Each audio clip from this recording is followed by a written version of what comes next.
Okay, so let's finish this video since we started this project in impromptu. But this is a mahogany with a broken center and then no horn, so we'll do the horn next. But in the meantime, we showed the sled, made the cut, did the epoxy. It's clear. I did not tin it on the mahogany, and now it's time to get under the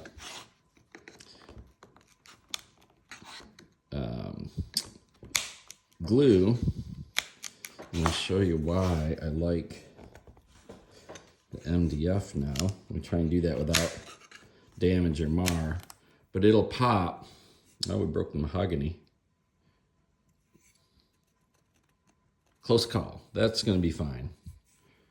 I didn't think about that. My mahogany was pushed down into the actual joint to make sure that I had full coverage all the way around. Boy, did I get lucky. All right, so there's an example of me not thinking things through, or at least looking at it. But let's go ahead and chuck him up, and then we'll shape this out.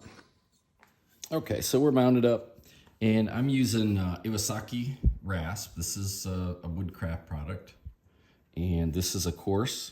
And these are microplane rasps, so they're super, super sharp, and they do a really, really good job of cut. And as you'll see and maybe hear, that's not a traditional rasp with the points.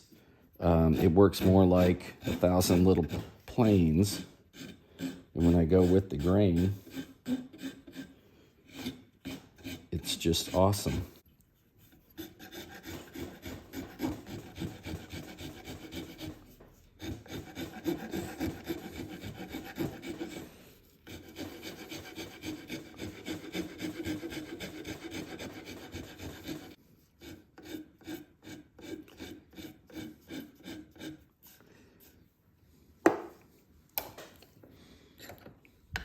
Don't forget that epoxy is going to load up your file too. So I'm using a file card, or yeah, I guess you call it a file card. So a brush, basically, to keep my file clean. I don't brush the Iwasaki rasps with metal. I use a nylon brush. And I don't really like getting them into the epoxy because I just don't like loading up their little planer blades. So, and yes, I know the difference between pushing a file and pulling a file. You see me scrubbing on it. It doesn't cut anything when it comes back. If you were in shop class years ago, your teacher probably threw the book at you when he saw you scrubbing on something with a file, because a file only cuts in one direction. That's the way it's designed. If we're cutting metal, right, and I'm filing on metal and I'm pulling back, I'm dulling my file and then cutting with my file. I'm just gonna wear it out quicker. On wood, not so much an issue, and I get a little lazy, and rather than do this, you'll see me pulling it back. What I'm doing, you see the epoxy still, that's clear.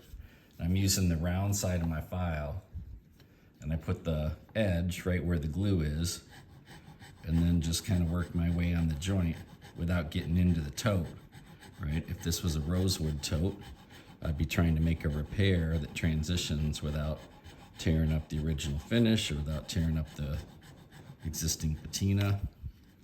And as you can see, hopefully I'm zoomed in enough there, the glue line starts to disappear. So up here, there's just a little bit of glue.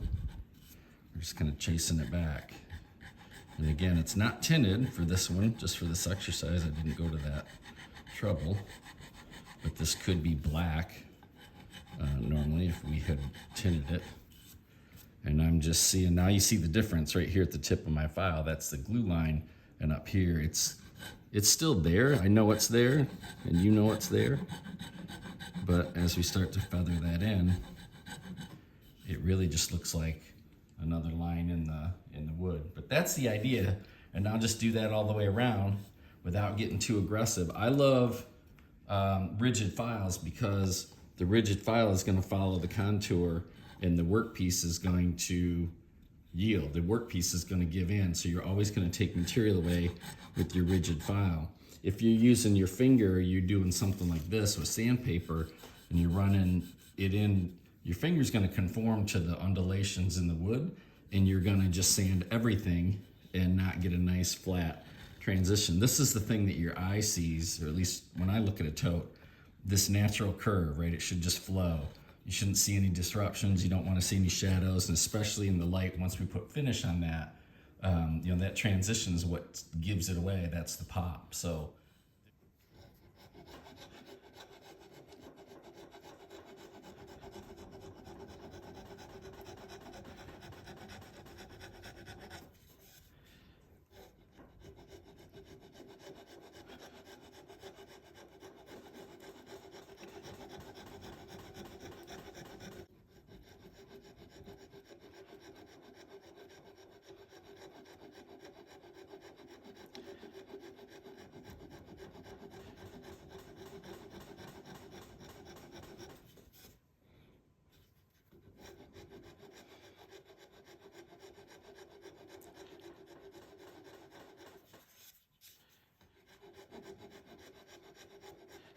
it's a really good example of how I use the squeeze out. Is it's almost like tape, right?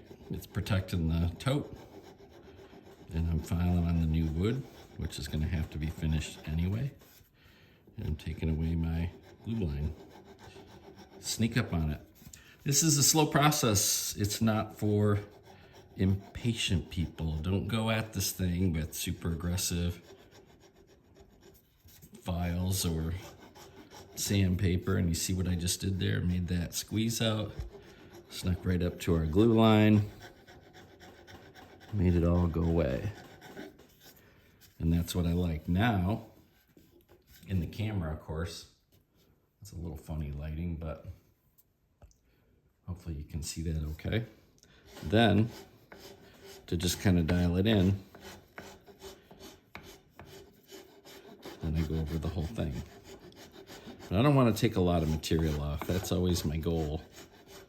Right, I just said I was sneaking up on it to not disrupt the patina, and then here I am filing away on it. But this is our example little demo, and you see I have a low spot there. So this is gonna have to be, I'm still looking at the patina on the low side, but I'm up here on the high side, which is gonna be a couple thousandths a shift maybe. Or it's just, I got too aggressive. I'm just gonna go ahead and do the top side to bring it all in. There we go.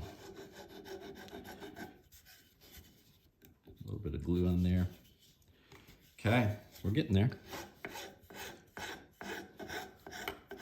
I lighten up with my pressure and take some light passes too. Try and get all the file marks out.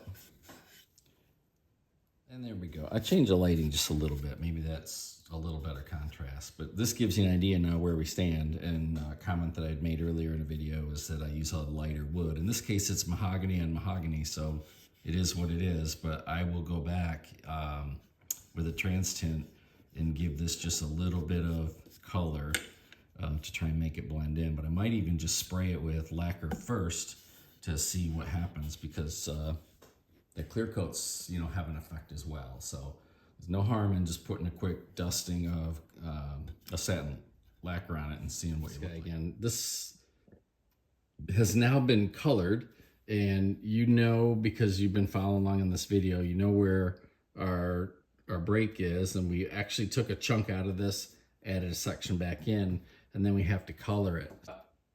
It's okay to perform a repair or work on part of it and then just dust it. So in this case, I went ahead and colored it. I want to make sure that I've got this right here. And then I hit it with satin lacquer and then coat it. And I just did one side because this side I'm okay with. And I wanted to show you how I can work with colors to take your eyes away from the obvious. So we know where the break is because we did this, right? If you are the craftsman, you know where your work is. And you may want to decoy, or you may want to pull your eyes away a little bit and add some coloration. So I'm going to try and make this one look used. It's going to keep its dirt and its patina. So we're going to add some browns to give it the accents that it would have had over the years. And then I took a liberty to add these little streaks kind of down below at a different angle than the cut itself to kind of help take your eyes away from it. And then last but not least, don't forget, you know, on a project like this, you've got this repair and you're studying it all by itself. So your focus is exactly on your work. Nobody knows exactly where that is per se, but also it's all by itself, right? So once you have your repair and you've got your rosewood in place, your eyes are not always going to go right to a repair point, or we're going to be looking right at a specific horn, but you're going to enjoy this piece of work, this tool as a whole. If you're a craftsman or a user or just an aficionado of hand planes, you're going to be looking at all kinds of stuff, not necessarily zooming right in on where's the crack, where's the break, how did that, get filled, and so on and so forth. So don't get too hung up in the fact that you're working on something all by itself. Now, as I turn this over, this is raw material, right? This is just mahogany, and I can already tell in the light that I've overdone it here with my dark, my dark stain, and tried to over cover, and it just really looks like a repair with a big black stripe on it. So I'll take acetone and I'll highlight certain areas and remove some stuff. There's a lot going on down here that I didn't even touch yet, but a good example of, stop and assess yourself halfway through your project. I don't love that. We're gonna redo this side. I do like this one. That one just happened to work out okay. And again, I'm kind of rolling that in the light so you can get an idea what that looks like.